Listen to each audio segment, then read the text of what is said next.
हजुरहरू चाहिँ आफ्नो घर सफा गर्दै हुनुहुन्छ अनि घर सफा गर्दा गर्दै हजुरले आफ्नो घरमा चाहिँ 200,000 न्युजिल्यान्ड डलर भेटाउनु भयो भने के गर्नुहुन्छ? पुलिसलाई फोन गर्नुहुन्छ कि आफैसँग राख्नुहुन्छ?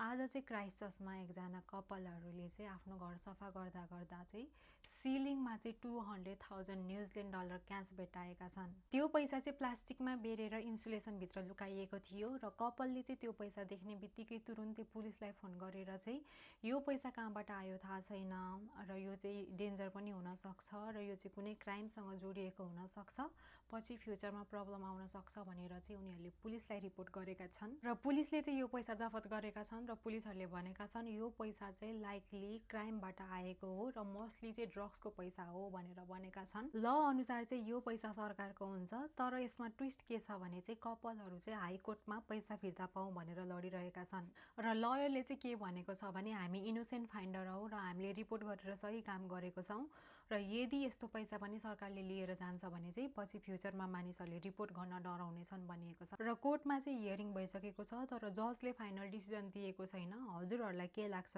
यो पैसा कपाललाई दिइन्छ कि सरकारले लिन्छ? कमेन्ट गर्नु है त।